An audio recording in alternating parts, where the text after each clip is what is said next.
বেশ শাঁখা সিঁদুর করে বেশ মিষ্টি দেখতে লাগতো। ও তো আমাকে সবসময় বলতো আমার লক্ষ্মী ঠাকুর। এগুলো কি একবারে কালকের সবজিও একবার কিনে নিয়ে চলে এসছে? কখন গেছিল ওরা? ভোর মানে 6টার সময়? বাবা আর দাদা? মানে কুমড়ো পুঁই শাক হবে, মাছ হবে, আর একটা কি হবে? আর আমাদের মুড়ি খাওয়ার তরকারি, আলুর তরকারি হবে। মানে তার আলু কাটতে হবে তো আমাদের? ভগবান, সব আনতে গেছে এখন। ও বরবটিগুলো আবার উপরে ঝুলছে।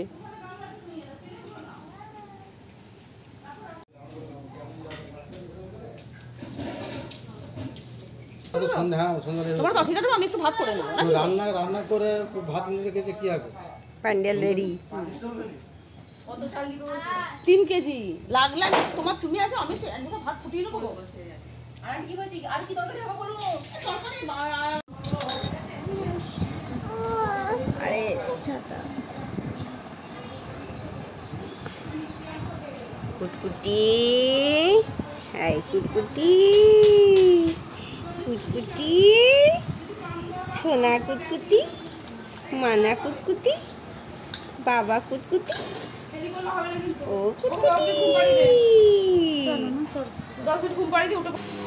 প্রত্যেকবারের মতো এবারেও আমার কেভার প্রোডাক্ট, আমি তো কেভা কাইপোর প্রোডাক্টই ইউজ করি, যেটা আমরা নিজেরা আমি অ্যাফোর্ড করতে পারি, এবং এদের প্রোডাক্টগুলো তো অবশ্যই খুব ভালো। এটা নিয়ে আমার অলরেডি ব্লগ আছে। এবারেও নিলাম, ফেস ওয়াশ নিয়েছি গ্রিন টি। এটাতে আমার মুখে এত র্যাশ দেখেছেন, এটাতে আমি র্যাশের জন্য উপকার পেয়েছি। হলুদ গুঁড়ো নিয়েছি, আমরা খাবারে যে এক্সট্রা কালার পাই সেটা এটাতে পাই না। স্যান্ডেলউডের 4টে আগের বারই সোপ নিয়ে গিয়েছিলাম, এবারে আবার 4টে নিয়েছি, আগের বার 2টো নিয়েছিলাম। আর অ্যাসিডিটি কেয়ারের তো এটা তো যেই মানে কি বলবো, আমার বাড়িতে যাকেই মা দিয়েছে সেই এটার ফল পেয়েছে। এটা তো আমি আলাদা করে ফল বলবোই না, এটা না ইউজ করলে এর বেনিফিট বলা যাবে না। নতুন আমি এটা নিয়েছি, আমার পিঠে কিছু র্যাশ আছে, সেগুলো তো আর আমি ফেস ওয়াশের মতো ইউজ করতে পারি না, তো এটা এবারে স্প্রে করে আমি এটার ফিডব্যাক বলতে পারবো। এটার দামটাও কিন্তু খুব ভালো, 1200। অ্যান্টিপেইন জেল একটা ছিল, সেটা এই মুহূর্তে অ্যাভেলেবেল নেই, তার এতটা ডিমান্ড। সো এবারে আমি এই 4টে পেন রিলিফ আবার নিলাম।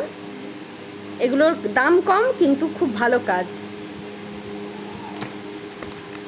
আর এই হেয়ার কালারের রিভিউ অলরেডি মা দিয়ে দিয়েছে, বাড়ির কিছু পরিচিতদেরও এটা বলেছে যে হেয়ার কালারটা ভীষণ ভালো, ন্যাচারাল ব্ল্যাক। তো এই কটা আবার আমি অর্ডার দিয়েছি। আর একটা মায়ের অ্যান্টি এজিংয়ের ক্রিম শেষ হয়ে গেছে, একবার ইউজ করেছিল, দেখা ওটা, এটা একটা মায়ের শেষ হয়ে গেছে, আর একটা নিচ্ছে, নিশ্চয়ই ভালো ফল পেয়েছে বলে নিচ্ছে। এটা যদিও ওর প্রোডাক্ট, এটা এখনও নতুনটা আমার আসেনি, নতুনটা এলে ওই দিয়ে যাবে। বল কেবার কেমন চলছে কাজ? কেভার কাজ তো ভালোই চলছে। এতটাই ডিমান্ড যে আমাদের প্রচুর জিনিস অ্যাভেলেবেল নেই, মানে অ্যাভেলেবেল হচ্ছে না, মানে ডিমান্ড এতটাই। আমি এখনও পর্যন্ত কেভার জিরে গুঁড়ো পাইনি, রক সল্টটা পেয়েছি, একবারই পেয়েছি, ভিনিগার পাইনি, কেচাপ পাইনি, আর কি পাইনি। অ্যান্টিপেইন জেলটা তো এখনও প্রথম 2টো না 3টে পেয়েছিলাম, 3টেই আমার সোল্ড আউট হয়ে গিয়েছিল। আর তারা এখন এত চাইছে যে আমি জিনিস পাচ্ছি না। কেবার ওখানে ফোন করেছিলাম, বলেছিল জুলাই লাস্টে আসবে, জুলাই শেষ হয়ে গেল। ওগুলো আর অ্যাভেলেবেল এখন আপাতত হবে না, তাই তো? দেখা যাক কি হয়, ম্যাডাম কি বলে। থ্যাংক ইউ সো মাচ যে তোর সঙ্গে এটাতে জয়েন হতে পেরেছি, এটা আমার খুব ভালো রেজাল্ট পেয়েছি। বাবা, এই প্রথম দেখছি রাঁধুনি উনুনে রান্না করছে। কোথাও উনুনে গিয়ে রান্না করেছো? আরে বাবা, উনুনে রান্না করিনি।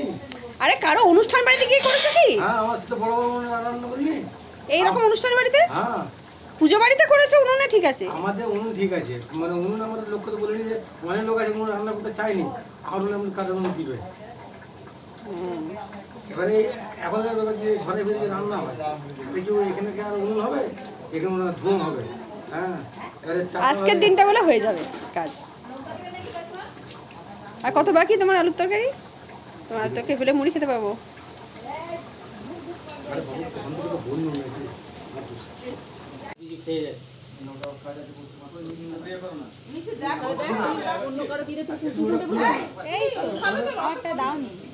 এটাই কে বসবে? তুমি? বৌদি বৌদি হ্যাঁ এসো। তোকে এটা ঝাল হয়নি? ও খাচ্ছে কি করে পুচকেটা? Good afternoon. আজকের ব্লগটা তো অনেকক্ষণ আগে থেকেই শুরু করে দিয়েছি, কিন্তু পজিশন পাচ্ছিলাম না একটু আপনাদের সাথে গল্প করার জন্য। আজকে শনিবার, এখন 1:45 বাজে। ব্লগগুলো কেমন লাগছে কিন্তু অবশ্যই শেয়ার করবেন।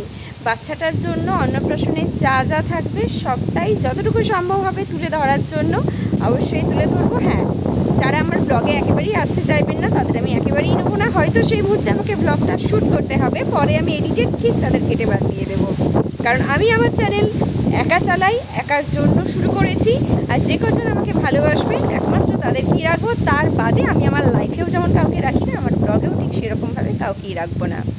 যাকে মনে আছে যখন আমাদের প্রথম পুজো শুরু হয় 2020 সালে, তখন থেকে খুব এনজয় করতাম। পুজো আসার 2-3 মাস আগে থেকে কল্পনা করতাম এবছর পুজোতে কোন শাড়িটা কোন দিন পরবো, ঠিক কীরকমভাবে সাজবো। আমরা যতই বলি না কেন যে আমরা নিজেদের জন্য সাজি, বেসিক্যালি কি তাই সাজি? আমরা কিন্তু সাজি উল্টো দিকে যারা থাকবে তারা কমপ্লিমেন্ট দেবে। সেটা যে সবসময় হাজব্যান্ড বা বয়ফ্রেন্ড হবে তাও নয়, অন্য কোনো মানুষও হতে পারে। সাজাটার কারণ হচ্ছে সবাই যখন দেখে বলবে বাহ বেশ সুন্দর লাগছে, বেশ মিষ্টি লাগবে, এই কমপ্লিমেন্টগুলো পেতে কিন্তু আমাদের প্রত্যেকেরই ভীষণ ভালো লাগে। অবশ্যই আমারও ভালো লাগবে, কারণ আমিও তো আপনাদের মতোই একটা মানুষ। কিন্তু অনেক হাজব্যান্ড থাকে ওয়াইফরা সাজলেও তাদেরকে আলাদা করে কমপ্লিমেন্ট দেয় না বা বলতে পারে না। অনেকে হয় না, এক একটা মানুষ এক একটা রকমের হয়। কিন্তু আমার হাজব্যান্ড ছিল সম্পূর্ণ ডিফারেন্ট। অনেক দিকে ওকে খারাপ বললেও একটা মানুষের যেহেতু 100% খারাপ হয় না, আমি খুব যে বেশি সাজতে পারি তা নয়, তবে আমি অল্প কিছু সাজতে অবশ্যই ভালোবাসি। এবং সাজলে যে খুব একটা খারাপ লাগে সেটাও কিন্তু নয়। বেশ শাঁকা সুন্দর করে বেশ মিষ্টি দেখতে লাগতো। ও তো আমাকে সবসময় বলতো আমার লক্ষ্মী ঠাকুর। যাকে আর সাজার পরে কমপ্লিমেন্ট আমাকে চাইতে হতো না, ও নিজেই বলে দিত কেমন লাগছে, ঠিক লাগছে কি না, এখানে এটা পরো ওখানে সেটা পরো। তো অবশ্যই এখন মিস করি সেগুলোকে। আর ও চলে যাওয়ার পরে সেরকম কোনো প্রোগ্রাম হয়নি। অন্নপ্রাশনের অনুষ্ঠানটাই প্রথম অনুষ্ঠান, যেহেতু পুজো আসতে এখনও ঢের বাকি আছে। কালকে লোকজন আসবে বলে তো অবশ্যই একটা ভালো জামা কাপড় বা শাড়ি তো পরতেই হবে, কিন্তু মন থেকে না সেই সাজ বলে ব্যাপারটা আসছে না। আর আমি মনে করি সাজ জিনিসটা যদি মন ভালো না থাকে, আউটলুকে আপনি যতই কিছু ঘষতে থাকেন না কেন, সেই সৌন্দর্য ব্যাপারটা, বিউটি ব্যাপারটা খোলে না। আর মন ভালো থাকলে কিচ্ছু লাগে না, একটা সুন্দর করে শাড়ি প্লিট করে পরে নিন, একটা লিপস্টিক লাগিয়ে নিন, তাতেই বিউটিফুল দেখতে লাগে। হ্যাঁ, অবশ্যই এতজন লোকজন যখন আসবে একটু ভালো জামা কাপড় তো পরতেই হবে। কারণ হয় না ওই লোকজন দেখে আহা পিয়া দুঃখে আছে বা পিয়া বেশ মজায় আছে। বিশ্বাস করুন কোনোদিনই কারো কোনো কথাতেই পাত্তা দিইনি, রাদার আজও দিই না। কারণ যদি না একটু সাজুগুজু করে থাকি তখন আবার লোকে বলবে আহা মানে ইমোশনাল অত্যাচার শুরু হবে। আবার যদি সাজি, সেটা নিয়েও দেখেছিস হাজবেন্ড মারা যাওয়ার পর নিজেকে কীরকম করে নিয়েছে। ও যে যাই বলুক, আমি কোনোদিনই কাউকে বার্তা দিইনি, আজও দিই না, ইন ফিউচারও দেবো না। কিন্তু মন থেকে সেই জিনিসটা সত্যি আসছে না, খারাপ লাগছে, ভীষণ খারাপ লাগছে। হয়তো সেটা আমি, আমার ইউনিভার্স আর আমার ছেলে ছাড়া কেউই জানে না যে এখন মনের পরিস্থিতি ঠিক কীরকম। বিভিন্ন জিনিস নিয়েও ঘেটে আছি, সামনের দিকে কীরকমভাবে যাব, কীরকমভাবে দিন আসবে সেটা নিয়ে ঘেটে আছি। তবে অবশ্যই একটা পজিটিভ কথা আপনাদের বলবো, কারণ আমি ভীষণ পজিটিভ থিঙ্কার একটা মানুষ। লাস্ট ইয়ারের এই সময় যারা ব্লগ দেখেছিলেন বা লাস্ট ইয়ারের এই সময়ে রোগটা ধরা পড়ার পরে না আমাদের জাস্ট দিন কাটতো না, কী রান্না হতো কী খেতাম কিছুই বুঝতে পারতাম না। কিন্তু একটু সময়ের হাতে তো অবশ্যই ছেড়ে দিতে হয়, ধৈর্য ধরতে হয়। আগের বছর যখন জানতাম না পরের বছর কীরকম হবে, তেমনি এই বছর দাঁড়িয়ে বলছি আগের বছর 23 এই সময়টা খুব প্যাথেটিক একটা সময় গেছে। দেখুন সেখান থেকে তো আজকে সময় অনেক কিছু পরিবর্তন হয়েছে। হ্যাঁ, যে চলে গেছে সে আমার একার মানুষ ছিল, তার পরিবারের অবশ্যই, তার পরিবার নিয়ে আমি কোনো কথা বলছি না, আমার নিজের ক্ষেত্রে আমি বলছি।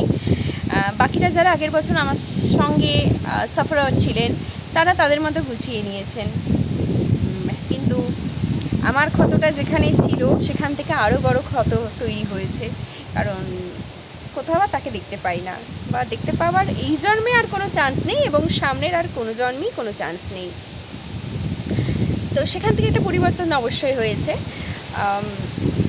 বেটার কি বিটার সেটা আমি কিন্তু বলতে পারবো না, আবার নেক্সট ইয়ারে এই সময়ে আবার কি হবে সেটাও আমি বলতে পারবো না।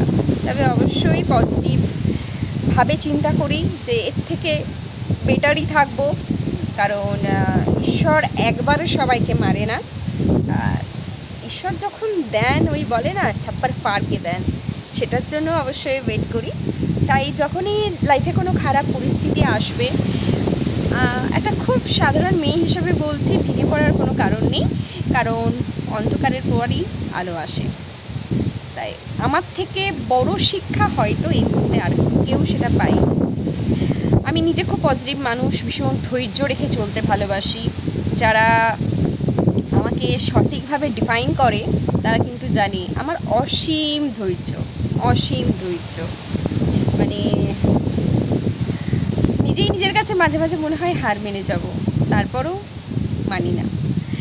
তো অবশ্যই সঙ্গে থাকুন, আশা করছি নতুন নতুন যারা এসেছেন খুব একটা খারাপ আমাকে লাগবে না। খুব তেল মেরে কারোর সঙ্গে কথা অবশ্যই বলতে পারি না, খুব জাস্টিফাই কথা বলি, আর খুব একটা যে কাউকে অসম্মান করে কথা বলি তাও নয়। তবে কারো কোনো কথা যদি খারাপ লাগে বা ব্যবহার খারাপ লাগে বা ওয়ে অফ টকিং খারাপ লাগে, আমি নিজে থেকেই সেখান থেকে নিজেকে অমিট করে নিই। কুমড়ো পুঁই শাক দেখিয়ে দিই, আলু পোস্ত, আচ্ছা মাছ দিয়ে আলু দিয়ে ঝোল, ওই দেখো ওই যে দূরে হ্যাঁ ভাত করবে না, ভাত ওখানে নিতে চলে গেছে। আর শেষ পাতে চাটনি করনি আজকে? ইস, ওটাই দরকার ছিল গো। বেশি খাবে এসো, টায়ার্ড লাগছে। হ্যাঁ বেশ দারুণ বানিয়েছে। এটা কে কে কে বানালি? কার মাথার প্ল্যান এটা? রাজ? কাকিমা মাথার প্ল্যান? রাজ সুন্দর বানিয়েছে, কিন্তু আমার ভয় লাগছে ফেটে যাবে না তো? সুন্দর হয়েছে কিন্তু। দেখো নটা আছে নাকি? খিচুড়ি আর জিন্দেগি এক বছর খাই তারা বন্ধ স্টোরে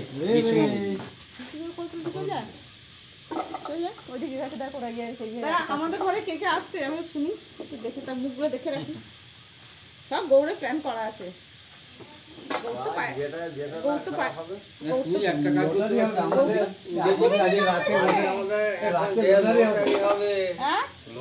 ও এত কিছু দেখে থাকতে পারে? ওরও তো ইচ্ছে করছে আমি ঘাঁটবো, মুখে ঢোকাবো।